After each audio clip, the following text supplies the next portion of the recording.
Il est encore possible de faire reculer la dictature du halal. En voici un exemple. La célèbre association Vigilance Halal, présidée par Alain de Périty, s'est donné pour objectif de lutter contre la halalisation de la société française.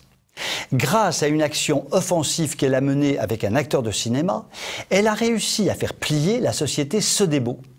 Ce groupe vendéen bien connu, le fameux géant du sandwich, l'empereur de la salade composée, a déclaré mettre fin à la production de produits halal. Pour en arriver là, il y a eu une intense campagne d'enquête, de lobbying, de menaces de boycott qui ont fini par faire plier les dirigeants.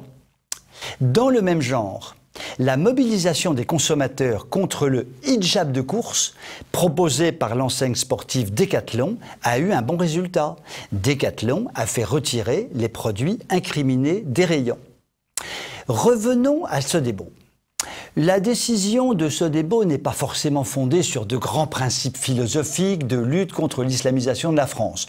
Ne soyons pas trop naïfs, ne nous faisons pas trop d'illusions, car ce sont presque toujours les raisonnements économiques qui prévalent dans ce genre de situation. Cela dit, Sodebo l'a fait et c'est tout à son honneur. Du coup, la polémique fait rage sur la toile.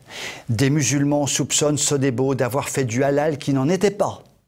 Des consommateurs reprochent à Sodebo d'avoir vendu du halal sans le dire. C'est à y perdre son son latin. De tout cela, il y a de quoi se réjouir tout de même. La dictature du halal n'est pas définitive et il est toujours possible de faire marche arrière. Il importe donc de ne pas sombrer dans le défaitisme. Essayer d'empêcher le déferlement du tout halal n'est pas forcément un combat perdu d'avance. Vous pouvez m'écrire si vous le voulez. À très bientôt.